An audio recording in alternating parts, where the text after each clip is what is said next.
Action শুরু হবে, অপেক্ষা করুন। চায়না, ইন্ডিয়া এবং রাশিয়া এক হয়ে গেছে এক্ষেত্রে যে দক্ষিণ পূর্ব এশিয়াতে এই আমেরিকাকে ঢুকতে দিব না। আর এই আমেরিকার দালাল যে ইউনুস, এই ইউনুসকে এই খবরটি পৌঁছিয়ে দেওয়ার জন্যই এই প্রধান সেনাপতি গিয়েছেন। প্রধান সেনাপতি গতবারে বক্তৃতায় কি বলেছিলেন যে দেশের সার্বভৌমত্ব, আমি আপনাদেরকে সতর্ক করছি, দেশের সার্বভৌমত্ব বিনষ্ট হবে। বলেনি দেশে এনার্কি হবে, বিশৃঙ্খলা হবে, বলেছে সার্বভৌমত্ব চলে যাবে। সার্বভৌমত্ব কখন যায় আপনারা বুঝতে পারছেন? ভারত বলে দিয়েছে, ভারতের অথরিটি বলে দিয়েছে যে আমেরিকার সাথে দহরম মহরম করে আপনারা বঙ্গোপসাগর দেওয়া, কক্সবাজারে দেওয়া এবং ওই যে মিয়ানমারের সাথে একটি করিডোর দেওয়া, এইসব সবকিছু থেকে বাংলাদেশকে বেরিয়ে আসতে হবে। এক, দ্বিতীয়ত যত দ্রুত সম্ভব গণতান্ত্রিক সরকারের কাছে ক্ষমতা হস্তান্তর করতে হবে, তা না হলে বাংলাদেশে যে মৌলবাদ, যে জঙ্গিবাদের উত্থান হচ্ছে, এটা দক্ষিণ পূর্ব এশিয়াকে অশান্ত করবে। তিন হচ্ছে আমেরিকার তাবেদার, যেই সব আমেরিকার টাকা খেয়ে জামাত, এনসিপি এবং ডক্টর ইউনূস গং যে আকাম কুকাম বাংলাদেশে চালাচ্ছে, মানুষকে যেভাবে হত্যা, নির্যাতন, দর্শন করছে, এতে করে এই অঞ্চলের স্থিতিশীলতা বিনষ্ট হচ্ছে। যত দ্রুত সম্ভব সুষ্ঠু নির্বাচনের মাধ্যমে, অংশগ্রহণমূলক এবং ফ্রি অ্যান্ড ফেয়ার ইলেকশনের মাধ্যমে ক্ষমতা হস্তান্তর করে দিতে হবে। এই ইস্যুগুলি ভারতের উচ্চ পর্যায় থেকে আমাদের সেনাপ্রধানকে বলে দেওয়া হয়েছে, তিনি সেটি কনভে করেছেন। কনভে করে যেই সব জায়গাগুলো কনস্টিটিউশন পজিশন, তাদের কাছে গিয়ে খবরটি বলেছেন। এখন এই খবর পাওয়ার পর এই খবরটি আবার বিএনপির কাছেও ডিপ্লোম্যাটিক ভাবে কনভে করা হয়েছে। বিএনপিকে বলা হয়েছে যে আপনারা যদি আওয়ামী লীগকে ব্যান, জাতীয় পার্টিকে ব্যান, 14 দলকে ব্যান, এই মবের দাবিকে সমর্থন করে যদি কোনোভাবে এই ম্যানিপুলেটেড ক্ষমতায় আসার চেষ্টা করেন, তাহলে আপনাদের আয়ু হবে কচু পাতার পানির মতো, ক্ষমতায় যেতে পারবেন, ক্ষমতার স্বাদ আপনারা পাবেন না। এই কথা শোনার পর বিএনপিরও একটু পায়ের নিচের মাটিটা কেঁপে উঠছে। কি বলে, ভারতের মতো শক্তিশালী রাষ্ট্র, যাদের সাথে এখন চীন জয়েন করেছে, যাদের সাথে রাশিয়া জয়েন করেছে, আজকে যদি ভারতের কথা মতো যদি স্টেটমেন্ট আমরা না দেই, ভারতের কথাকে যদি অগ্রাহ্য করি, তাহলে আমাদের ভাগ্যে কি আছে নোবডি নোজ। তাড়াতাড়ি এই বিএনপি তাদের প্রেসিডিয়াম কমিটি, যেটাকে বলে স্থায়ী কমিটি, সেই কমিটি মিটিং করলো। মিটিং করলে ঘোষণা দিল যে আমরা কোনো দলকে নিষিদ্ধ করার পক্ষে নই। এবং সাথে সাথে আরো একটি কথা বলেছেন যে আমরা পিআর পদ্ধতিতে যে ভোট, সেই ভোট নিয়ে আমরা নির্বাচন হতে দেব না, অর্থাৎ আমরা সেই পক্ষে নেই। তাহলে এখন ব্যাপারটা বোঝেন, এনসিপিও এখন কিন্তু সুর নরম করেছে। এনসিপিও দেখতেছে দুনিয়ার আবহাওয়া ঘুরে গেছে, এখন বিএনপির সাথে লেজ গুটিয়ে আস্তে আস্তে বিএনপির থেকে কয়টি আসন নিতে পারে সেই চিন্তায় মশগুল। তার মানেটা কি বুঝলেন? বাংলাদেশের সেনাপ্রধান সবার কাছে একটি সুস্পষ্ট মেসেজ দিয়ে দিলেন যে এই দানাই পানাই করে 1 বছর তো কাটিয়ে দিলেন, সময় আর বেশি হাতে নেই। যদি সময় আর বেশি নিতে চান, তাহলে অবস্থা খুবই খারাপ হবে। তার মানে ভারতের যে অবস্থান ভৌগোলিকভাবে, আপনারা একটা জিনিস বোঝেন, আমেরিকার মতো একটা রাষ্ট্রকে ভারত তো আজ করে চলে না।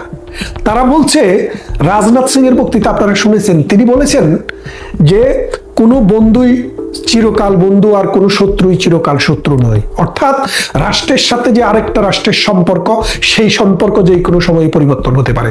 বাংলাদেশ বন্ধুপ্রতিম রাষ্ট্রের টপ লেভেলে ছিল, আর এখনো বাংলাদেশ শত্রু রাষ্ট্রের 5 নম্বর তালিকায় ভারতের। তার মানেটা আপনি বুঝছেন?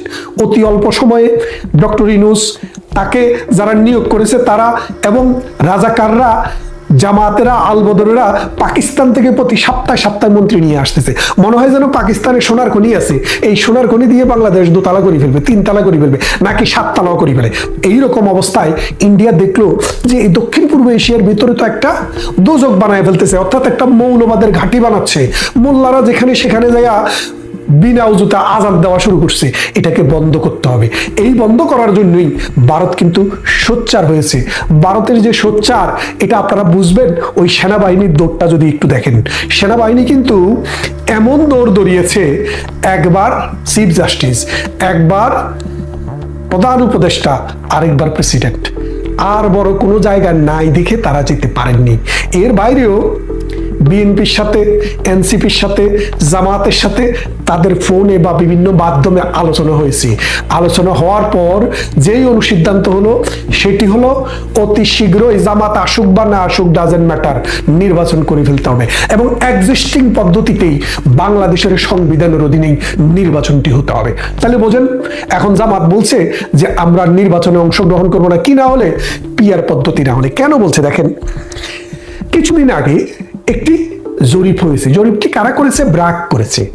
এই ব্র্যাকের জরিপে যে জিনিসটি এসছে সেটি হলো যে বাংলাদেশে এনসিপি, বিএনপি এবং জামাত এবং তাদের যে দোসর দলগুলো আছে, ইসলামিক দলগুলো আছে, তাদের পক্ষে বাংলাদেশের 100 জন ভোটারের মধ্যে মাত্র 32 জন ভোটার, আর বাকি 68 জন ভোটার বিএনপিও চায় না, জামাতও চায় না, এনসিপিও চায় না, পাকা মার্কাও চায় না, মৌলবাদী অন্যান্য যে জঙ্গি দল আছে তাদেরকেও চায় না। তাহলে কাকে চায়? আওয়ামী লীগকে চায়। তার মানে ডাইরেক্টলি ইনডাইরেক্টলি বাংলাদেশের 68% মানুষ বর্তমান ব্যবস্থা, বর্তমান আইন, বিচার, শাসন এবং সরকারের বিপক্ষে। এই সরকারটি কার? জাতীয় বিএনপির। এই সরকারটি কার? জামাতের, এনসিপির এবং ওই সরমনাইয়ের। তো এই সরকারের যে অবস্থান আজকে, এই অবস্থানের উপরে ভিত্তি করে যে জরিপটি হয়েছে, বাংলাদেশের মানুষ ক্লিয়ার জবাব দিয়েছে যে আমরা এই সরকার, এই জামাত, এই বিএনপি, এই এনসিপি কে চাই না। আমাদের দেশকে যারা ভালো চালিয়েছে এবং ভালো চালাতে পারবে, যারা এই দেশকে উন্নত করতে পারবে, মানুষের জীবন বদলাতে পারবে, সমাজ বদলাতে পারবে, মাথাপিছু আয় বৃদ্ধি করতে পারবে, শিক্ষা ঘরে ঘরে পৌঁছিয়ে দিতে পারবে, বিদ্যুতের আলো ঘরে ঘরে দিতে পারবে, ট্রান্সপোর্টেশন, কমিউনিকেশন, হেলথ বাড়াতে পারবে, আমরা তাদেরকে চাই। গত 15 বছর থেকে প্রধানমন্ত্রী শেখ হাসিনা একটা গরিব রাষ্ট্রকে এমন একটা জায়গায় নিয়ে গিয়েছে, পাকিস্তানের চাইতে 2.5 গুণ বেশি ধনী হচ্ছে বাংলাদেশ, শ্রীলঙ্কার চাইতে 3 গুণ ধনী হচ্ছে বাংলাদেশ, নেপাল, ভুটান, আফগানিস্তান, মায়ানমার, এদের কথা আর বললাম না। তাহলে আপনি হিসেব করে দেখেন যে দক্ষিণ পূর্ব এশিয়ার এই দেশটিকে অশান্ত করার জন্য ডক্টর ইউনূস নিয়োগ করেছিলেন পিয়ার পাম, ওই আমেরিকা থেকে লবিস্ট নিয়োগ করেছিল। আপনারা জানেন আবু বকর মোল্লা নামে জামাতের ইউরোপীয় মুখপাত্র নামে একজন ব্যারিস্টার আছে, যার সাথে আমারও ব্যক্তিগত সখ্যতা আছে, পরিচয় আছে, এবং অসংখ্য টেলিভিশন শোতে, অন্তত 50টি টেলিভিশন শোতে তার সাথে আমি কথা বলেছি।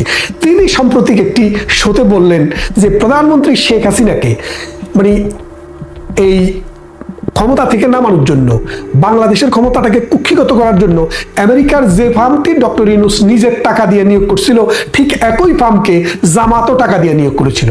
আমি ভিডিওটি আজকে দেখলাম। তার মানে ডক্টর ইউনূস এই গ্রামীণ ব্যাংকের টাকা এখান থেকে ওখান থেকে এইভাবে ওইভাবে মানে 40টা 50টা কোম্পানি ঘুরাইয়া যেভাবে বাইর করে নেয়, ওটা নিয়ে আমেরিকাকে পিআর ফার্মকে দিয়েছে। ওই পিআর ফার্ম জামাতও নিয়োগ করেছে, অর্থাৎ জামাতের পিআর ফার্ম আর ডক্টর ইউনূসের পিয়ার পাম্প সেম কোম্পানি। তাহলে এখন তো বুঝছেন, কথায় বলে না সুরে সুরে খালতো ভাই, এই খালতো ভাইদের কাজ কারবারে আজকে বাংলাদেশ দূষিত, বুলণ্ঠিত, বাংলাদেশকে আজকে আফগানিস্তান, সোমালিয়া এইরকম অবস্থায় নিয়ে গেছে। এই বাংলাদেশে বিবিসি গতকাল একটা রিপোর্ট করেছে, মহিলা বলছে যে নিজের মেয়ের জামাই এবং ছেলে মেয়ে নিয়ে থাকে, অনেকেরই গার্মেন্টস বন্ধ হয়ে যাওয়াতে কাজ নাই। এখন আগে যে টাকাটা রুজি করতো 1000, এখন সেটা হয়ে গেছে 500। এটা দিয়ে এখন ডাল ভাত খায়, মাছও কিনতে পারে না, মাংস তো চোখেই দেখে না। তার মানে মানুষের লাইফের কোয়ালিটি অলরেডি ডিটেরিয়েটেড ইন বাংলাদেশ। তার মানেটা কি দাঁড়াচ্ছে? যে বাংলাদেশ আসলেই একটা অন্ধকার গলির দিকে চলে যাচ্ছে। ভারত এখন যে উদ্যোগ নিয়েছে, ভারতের কথা হচ্ছে বাংলাদেশের মানুষের শাসন করবে, এটাতে আমাদের কোনো সমস্যা নেই, কিন্তু বাংলাদেশ আইনের ভিত্তিতে শাসিত হতে হবে। বাংলাদেশে মৌলবাদী আসতে পারবে না, জঙ্গি আসতে পারবে না, অনির্বাচিত সরকার আসতে পারবে না।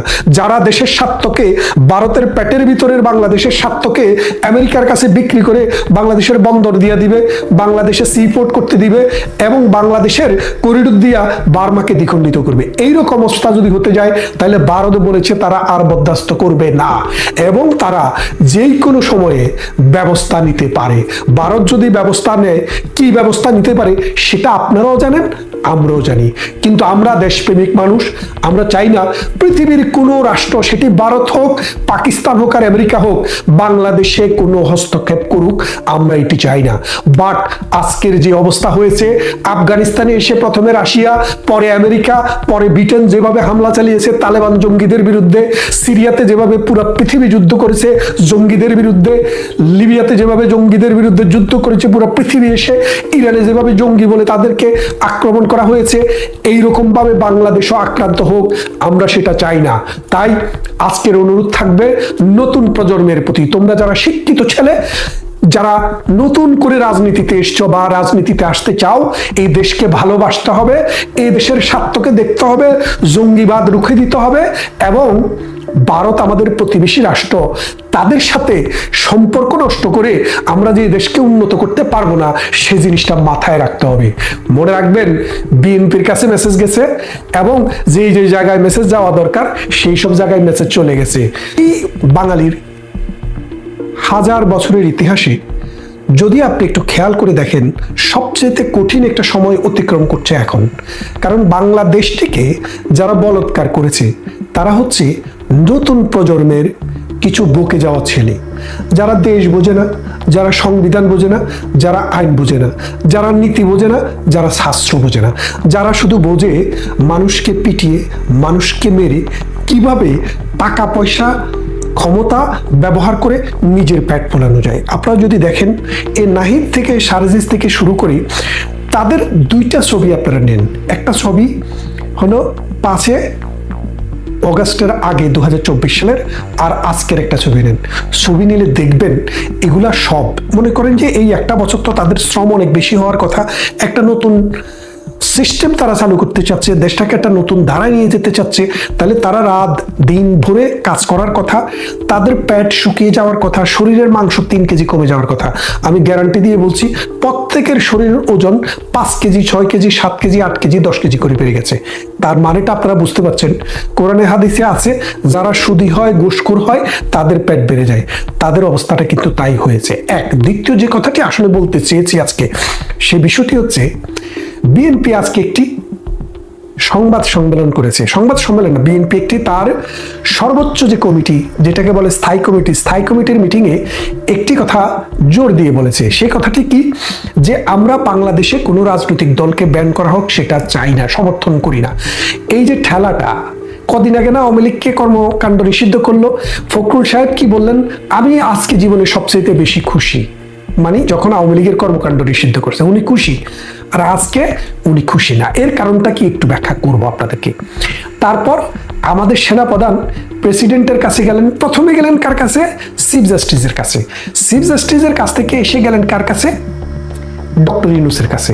ইউনূসের কাছ থেকে এসে গেলেন কার কাছে? বাংলাদেশের সত্যিকারের বৈধ প্রেসিডেন্টের কাছে। এই 3 জন মানুষের কাছে যখন তিনি দেখা করলেন, তখন নানান পত্রিকায়, নানান নিউজে, নানান অনলাইন পোর্টালে, ইউটিউবে নানান গুঞ্জন ডালপালা মেলছে। আসলে এইসব গুঞ্জনের মধ্যে সত্যিটা খুঁজে বের করা সবসময় কঠিন হয়ে দাঁড়ায়। মূল কথাটা হচ্ছে, সেনাপ্রধানকে ভারতীয় অথরিটি একটি দায়িত্ব দিয়েছেন যে আপনার তো একটা সার্বভৌম রাষ্ট্রের সেনাপ্রধান, এখন দেশে যে চিফ জাস্টিস আছে উনাকেও অবৈধভাবে তারা নিয়োগ দিচ্ছে, সুতরাং তাদের সরকার যেহেতু অবৈধ, তাদের নিয়োগটিও অবৈধ। এক, ডক্টর ইউনূস একটি অবৈধ সরকারের প্রধান, যেই সরকারটি কনস্টিটিউশনাল কোনো গ্যারান্টি নেই। পৃথিবীর যে কোনো দেশ এই সরকারের সাথে যেই সব চুক্তি করবে, কর্মকাণ্ড করবে, সেগুলো বাতিল বলিয়া গণ্য হইবে। একমাত্র প্রতিষ্ঠান প্রেসিডেন্ট। এই প্রেসিডেন্টই বাংলাদেশের বৈধ আইন অনুসারে সুষ্ঠুভাবে নির্বাচিত একজন প্রেসিডেন্ট। তাই তারা আমেরিকার সাথে যখন ভারতের একটা কনফ্রন্টেশন যায়, ভারত আমেরিকার প্রেসিডেন্ট ডোনাল্ড ট্রাম্পের 5টি ফোন কল রিফিউজ করেছেন। তার মানে বলেছেন যে তোমাদেরকে না হইলেও আমরা চলবো, আমরা দেখব দক্ষিণ পূর্ব এশিয়াতে তুমি কি করে ঢুকো, তুমি বাংলাদেশ দিয়ে ঢুকতে চাচ্ছ তো। তখন কোটা বিরোধী আন্দোলনের নামে তার পদত্যাগ দাবি করা হয়, কিন্তু দীর্ঘদিন যাবৎ তিনি বলে আসছিলেন যে কোটা বিরোধী আন্দোলনের কোনো কারণ নেই আমাকে অভিযুক্ত করার, কারণ আমি 2018 সালে এই কোটা পদ্ধতি বাতিল করেছিলাম।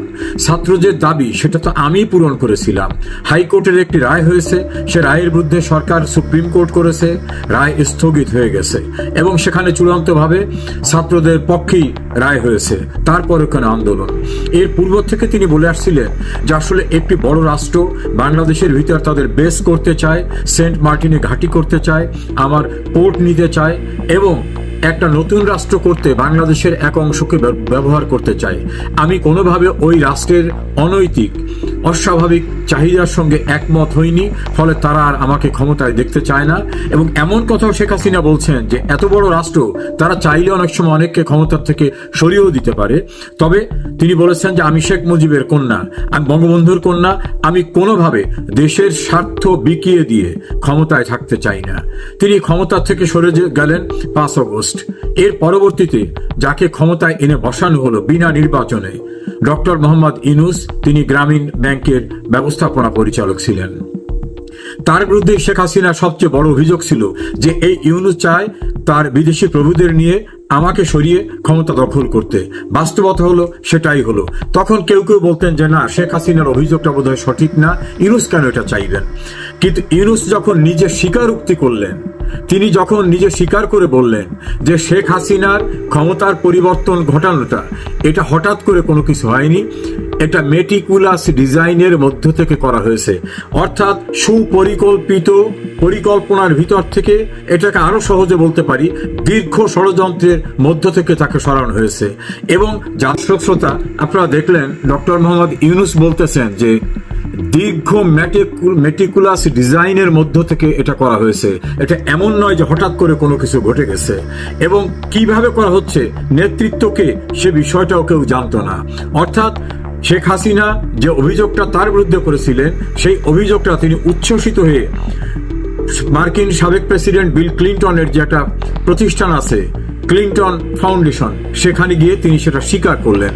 এখন এই ক্ষেত্রে যে তিনি বিদেশিদের ব্যবহার করেছেন, টাকা ব্যয় করেছেন, এই অভিযোগটা শেখ হাসিনার ছিল। আমরা সেই ক্ষেত্রে আর একটি সাক্ষ্য আপনাদের দেখাতে চাই। সর্ব ইউরোপীয় জামাতের যিনি মুখপাত্র, তিনি এই ঘটনার সঙ্গে সম্পৃক্ত ছিলেন। জামাত ইসলামী এবং ইউনূস যৌথভাবে যে শেখ হাসিনাকে উচ্ছেদের জন্য কাজ করেছেন এবং ব্যাপক টাকা ব্যয় করেছেন, এই বিষয়টি তার একটি প্রকাশ্য স্বীকারোক্তি। ফার্ম হায়ার করেছিলেন, ভাড়া করেছিলেন এবং তার যে গ্রামীণ, তার যে প্রতিষ্ঠান, সেই প্রতিষ্ঠানে টাকা বিনিয়োগ করেছিলেন এবং ওই লবিং ফার্মকে জামাতও হায়ার করেছিল।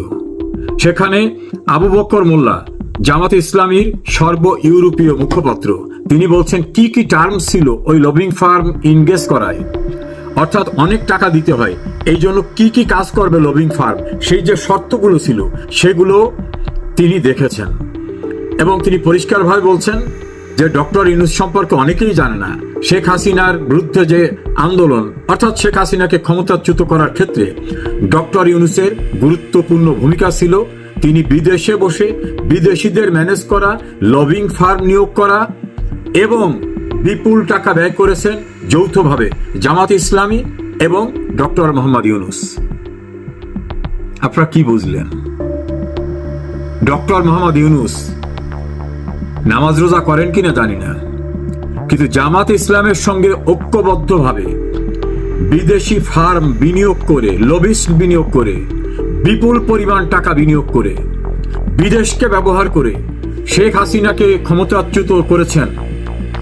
এটা তিনি নিজে যেমন ক্লিন্টন ফাউন্ডেশনে বললেন যে লং মেটিকুলাস ডিজাইনে, বিগেস্ট মেটিকুলাস ডিজাইন এগুলো করা হয়েছে।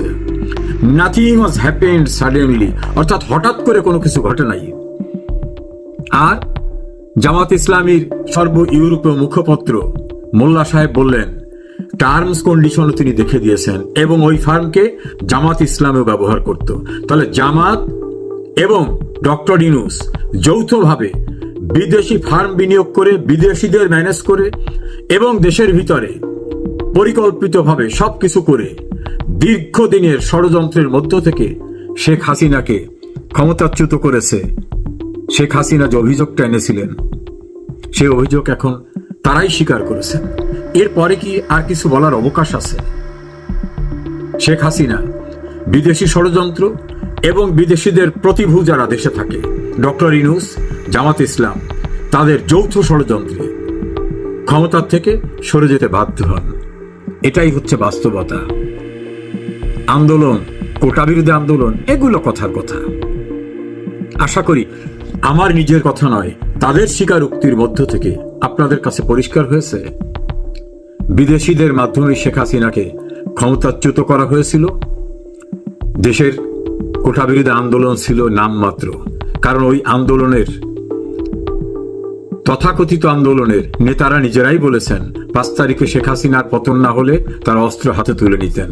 তারাই স্বীকারোক্তি করে বলেছেন মেট্রো রেল, পদ্মা সেতু, বিটিভি ভবনে আমরাই আগুন দিয়েছি। তারাই স্বীকার করে বলছেন আমরা পুলিশকে না মারলে আমাদের আন্দোলন বেগবান হতো না। এবং তাদের ইনকলাব মঞ্চের এক নেতা তো পরিষ্কারভাবে বলছেন আমাদের টার্গেট তো ছিল মুক্তিযুদ্ধের চেতনাকে পরাজিত করা, সেটা তো আমরা করেছি।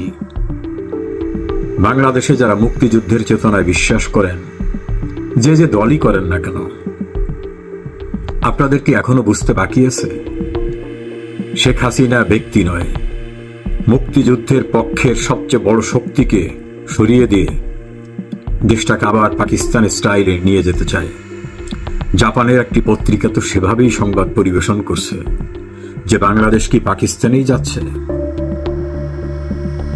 এই অবস্থার থেকে পরিত্রাণের জন্য মুক্তিযুদ্ধের পক্ষের সকলকে সেই 71-এর মতো আবার ঐক্যবদ্ধ হওয়া ছাড়া কোনো বিকল্প আছে? কোনো বিকল্প নাই। শেখ হাসিনা